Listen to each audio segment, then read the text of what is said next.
You are a great person. You do not need to sacrifice yourself and be codependent and be on top of these people for them to like you. And if you have to do that, then they are not your people. Okay, so today we are talking free therapy because I want to talk about healing codependency because I see it way too often. I have my notes here on my laptop, so let's get into it. I'm done with the whole mic bit. It's taking too much work. Let's talk codependency, shall we? Hopefully you can hear me well. I tried to do the mic thing, but the mic thing is like right in front of my thingy that I see myself in. So I couldn't see myself and I couldn't see if the angle was great, so enough with the mic bit.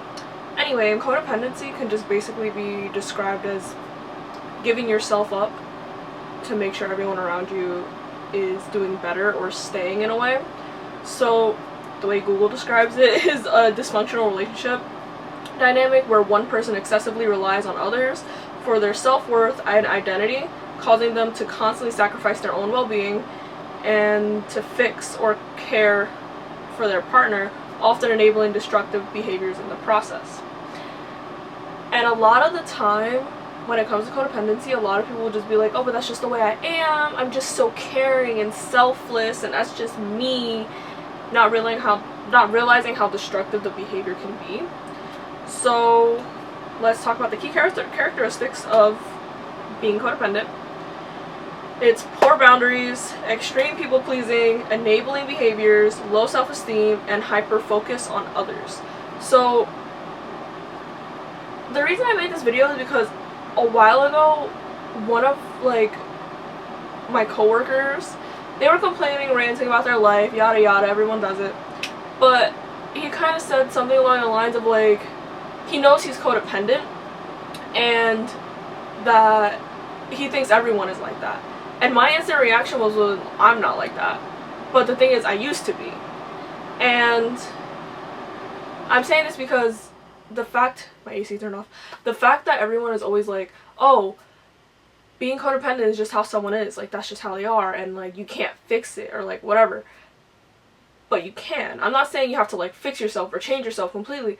But being codependent is such a destructive personality and habit to have because it is just stressing you out as a person rather than helping you grow, and it keeps you stuck with people who don't appreciate you, don't care about you, and keeps you in bad situations when you could be finding others who might treat you better, you know? Codependency doesn't only rely on romantic relationships, so my problem was that I was codependent on my friends, and now I have none. But the reason that I was so codependent is because I was like, oh, but these are my girls from high school and like they're my besties and like all that, but they didn't care about me. And to an extent, a lot of people will be like, oh, I'm sure they cared a little, like whatever. They cared about me so little and I cared about them too much. Like, I put them on pedestals and I compared absolutely everyone I met to them, and if they didn't match that par, then I didn't want to be friends with anyone else. And I didn't care to be friends with anyone else because I had these people, which is okay to an extent, but it's just like I really was okay with just these people who were holding me back and not making me a better person, rather than finding people and accepting people who wanted me to do better. It can also show up in families as well. I notice a lot of people are codependent when it comes to their parents or their siblings, but not in a way that's like cutesy, like, oh, I love my mom or I love my brother or like stuff like that. It's more like I have to do things to make sure that they're always happy, which goes back into the extreme people-pleasing thing. I notice from like personal experience, not me, but like someone I know will like have family members who are treating them badly, and rather than accepting that they're treating them badly, they're just like, no, that's just how they are, that's just how they are, like I have to do this to make them happy, or I have to do this and I have to get this and I have to buy this and they'll be happy with me because I did this. And it's just like, that's not healthy behavior. That's codependency. You need these people to be happy with you. So it's like sacrificing your own needs, hobbies, and moral stances just to maintain the other person's approval or avoid conflict. That is extreme people pleasing.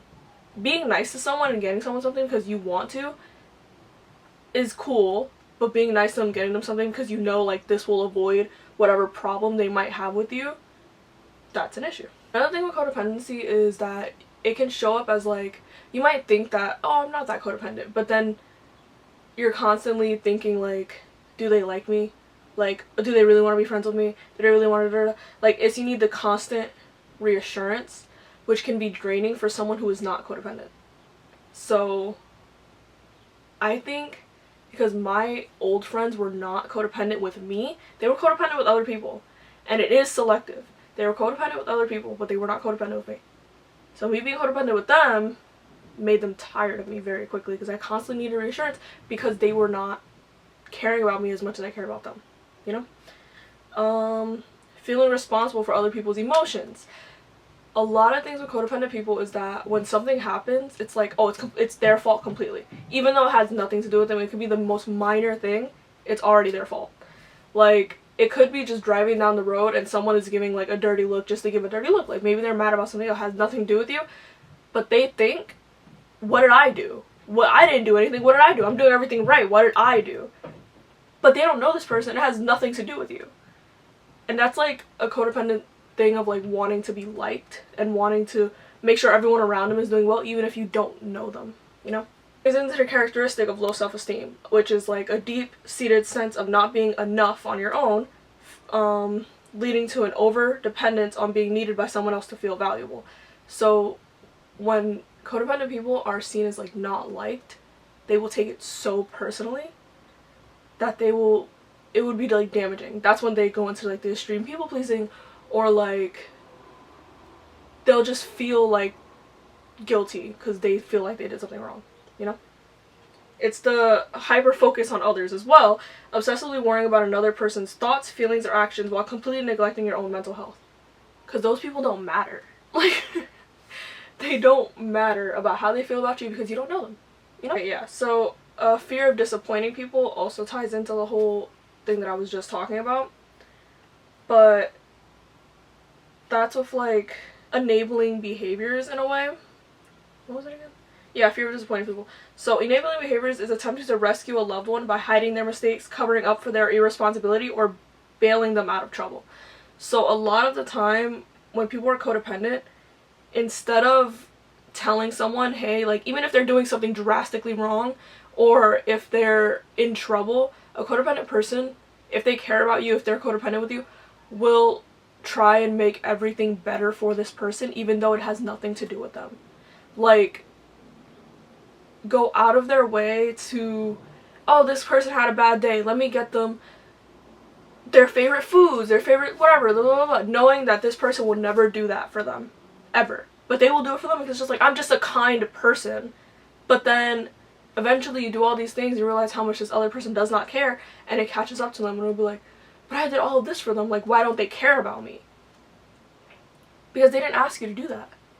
And a lot of people will say like, oh, but it's just a nice gesture. Yeah, it's a nice gesture. But they didn't ask you to do that. That doesn't mean that they have to like you, or they have to care, or they have to do the same thing for you. Because they didn't ask you to do that. Poor boundaries. It's difficult saying no when you're codependent because of the fact of you don't want to disappoint others. And you have low self-esteem, so it's like you want to say yes because then that means they like you and they like you and you like them, and that's your hyper focus on others, and it's like all these things affects the fact that you have poor boundaries. So poor boundaries is basically the difficulty saying no and an inability to separate your own feelings and emotions from other people's feelings and emotions. So when someone is coming to you and they're like, oh, like I feel like crap and blah blah blah, it's the same thing of like, oh, how can I make this person feel better? How can I do something to make this person feel good about themselves? And whatever. That it like affects you physically and emotionally because this person is going through so much that you don't want to hear how bad it is because this person is going through so much, even though it doesn't affect you. Staying in unhealthy situations because being alone feels worse is something that people with codependency do a lot because of the fact of like, they want to be liked by others. Realizing you were always trying to manage other people's feelings before your own, and if someone was upset, distant, or angry, you immediately will blame yourself.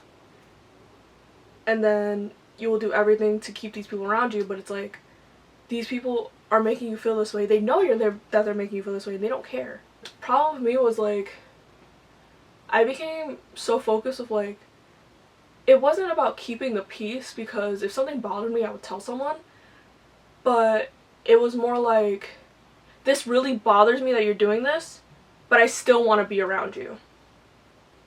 But then nothing would change. Because no matter how many times I would tell them something was wrong, they would continue doing it, and I would still continue letting it happen over and over and over again until I finally had enough. Because I was in therapy. My therapist told me, hey, this person ain't good for you.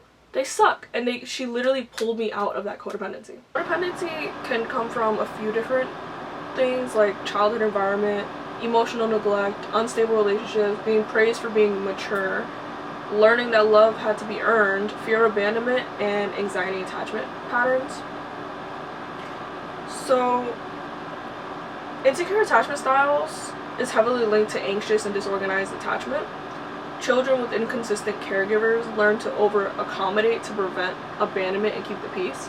So, children who have grown up in like places where your parents did not care for you unless maybe you got like a good grade or like you did things for them like chores and things like that, they might develop a codependent kind of attachment where it's like, well, if I do good then they'll like me kind of situation.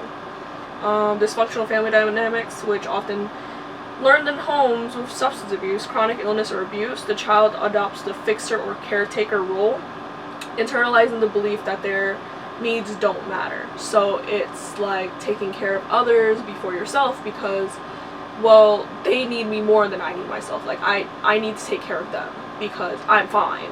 I'm always gonna be fine. So I need to take care of them.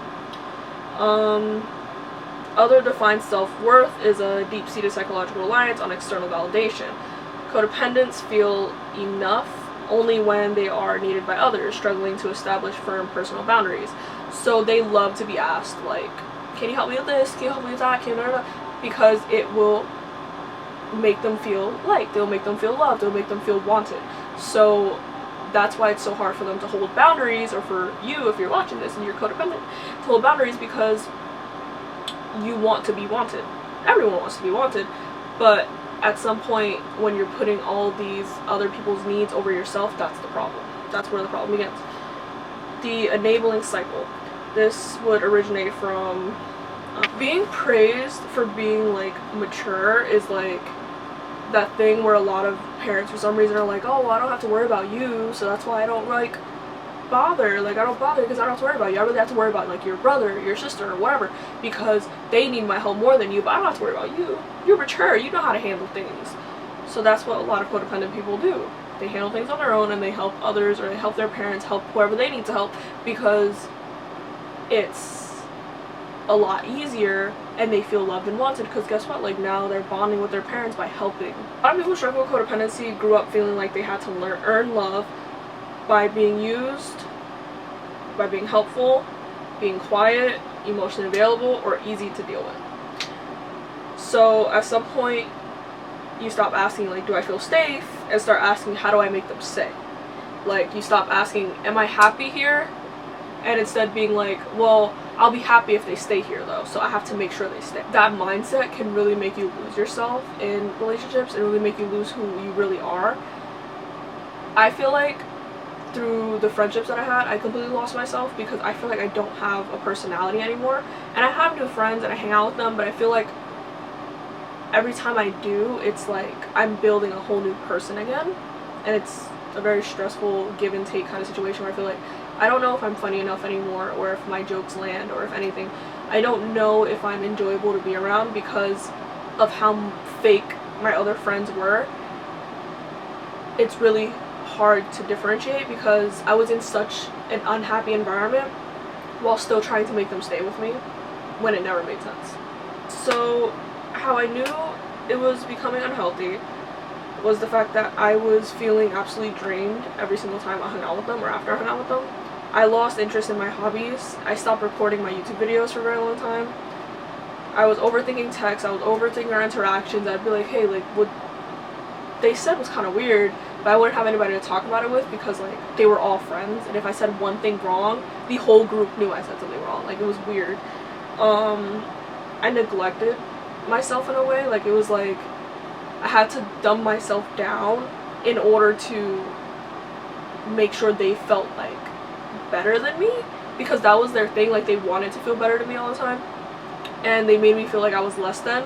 So I always acted less than instead of being who I am. I would have anxiety when they would start to like pull away from me, and I would feel empty without them basically telling me like that they wanted to be my friend, or like they liked me, or they loved me. Like, you know, like I would feel like do that. I would question myself, you know. I tolerated a lot of disrespect where it came to friends, because my camera ran off.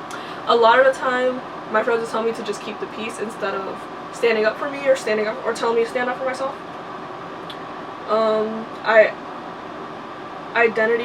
My identity did revolve around others in a way, because it was like around these people I had to act like less than and like whatever, and then around these other people I had to remember everything from like my psychology class, and I couldn't like dumb myself down. I had to act like I was more than who I was, and it's like I don't actually know anything like that, but I have to pretend to talk about it. And then in other aspects I feel like I have to be this like cool kind of person, and I have to be like interesting, and I didn't know if I was interesting enough. I didn't know if I was cool enough. I didn't know I was smart enough. I didn't know if I was dumb or not. Like, it was like my identity was shifting back and forth so much that I really don't know anymore of who I am. And it's like I feel empty in conversations for the most part now, because I feel like I don't know who I am.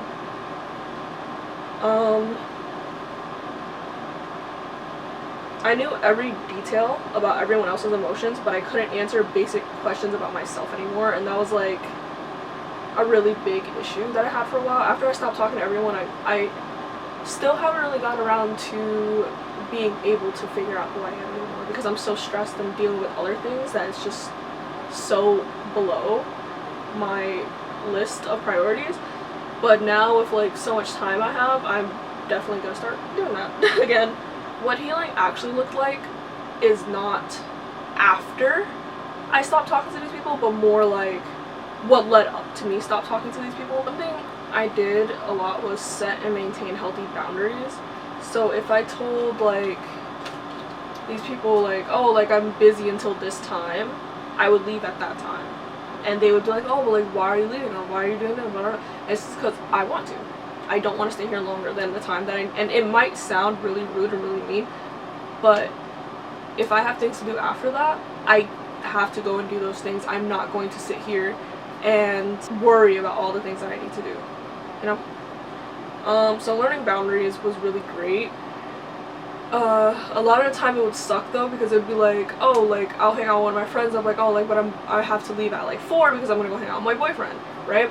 And it would always be like, oh, so you're leaving me for your boyfriend. Like, oh, so you're so male-centered. Like, you just care, all you care about is your boyfriend.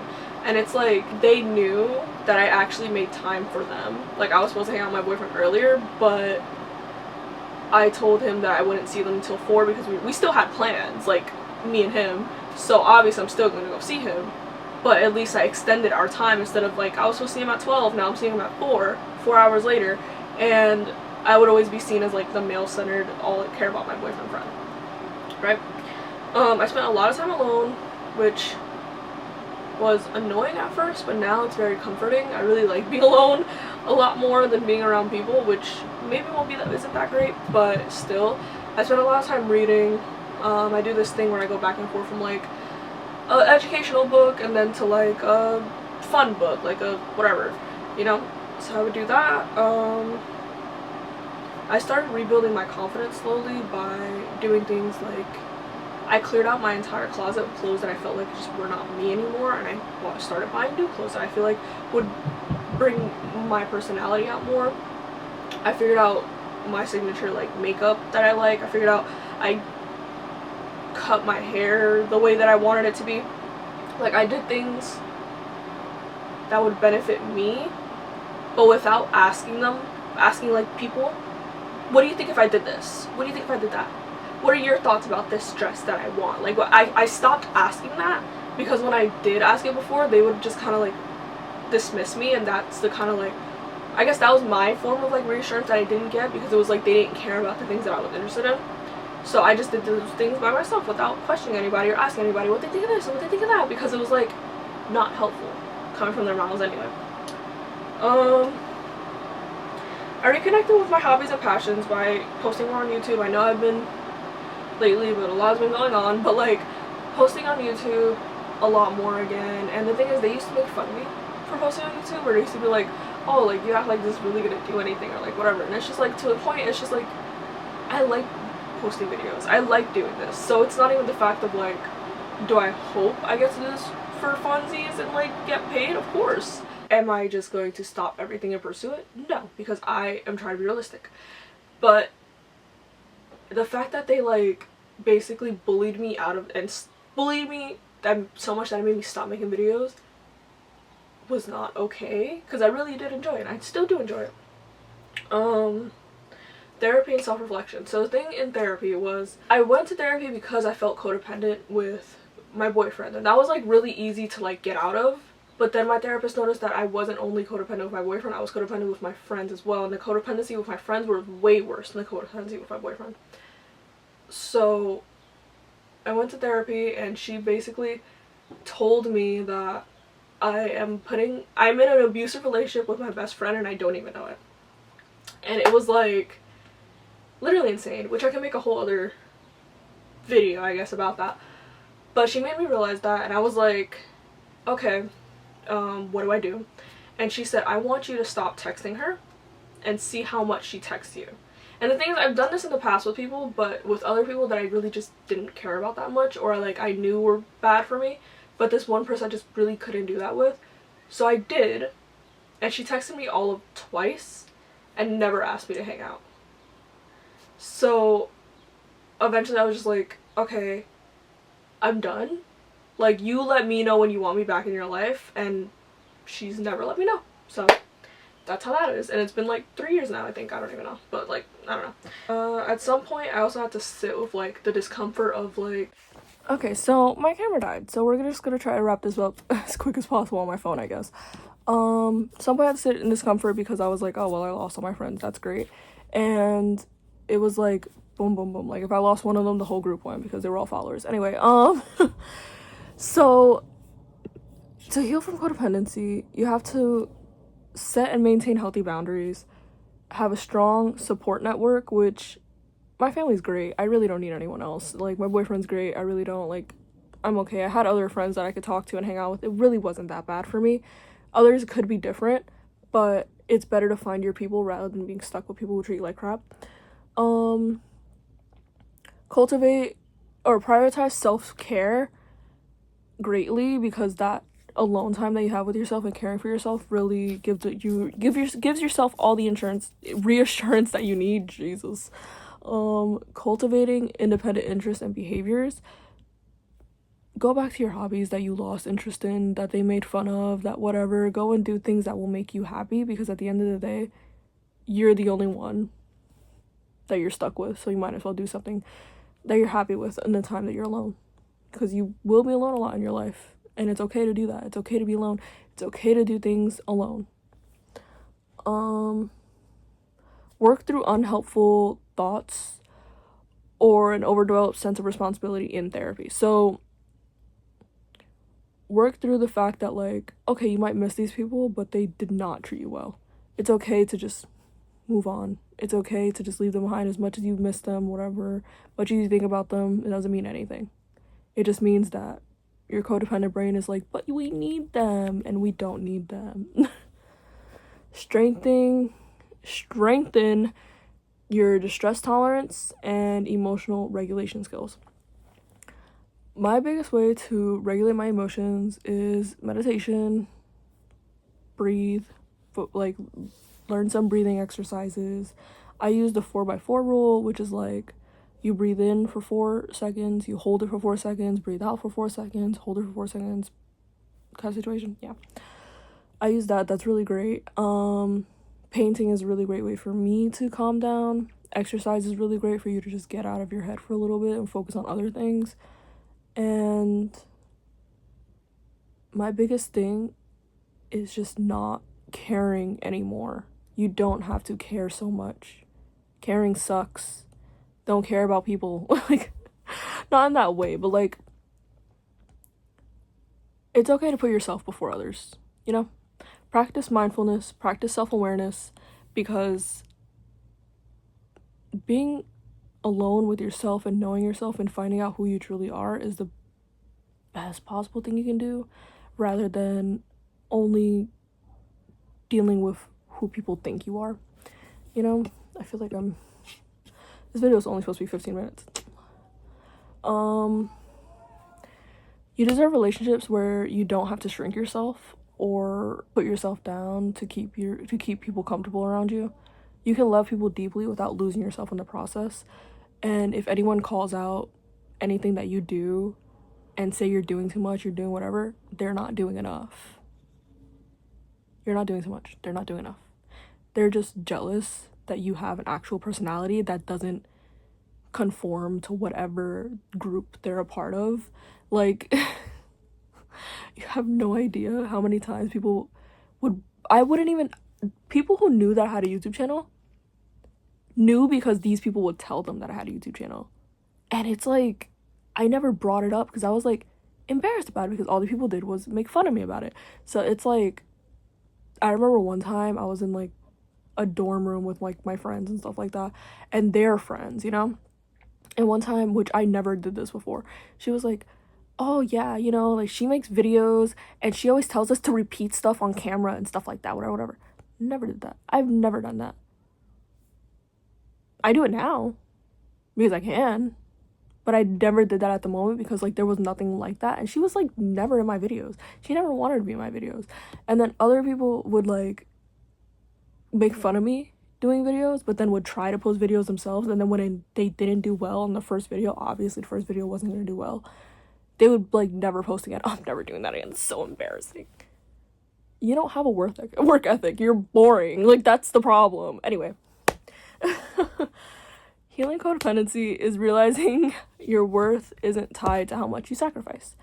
You should not have to do so much for other people to care about you.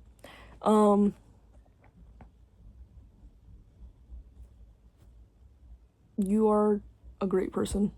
You do not need to sacrifice yourself and be codependent and be on top of these people for them to like you. And if you have to do that, then they are not your people. Just remember that healing can feel lonely. It can definitely make these people not want to talk to you anymore. It can definitely push people that you don't need out of your life. Some relationships can and will change. And when you stop over giving, but then you will realize who is truly like your friends or not.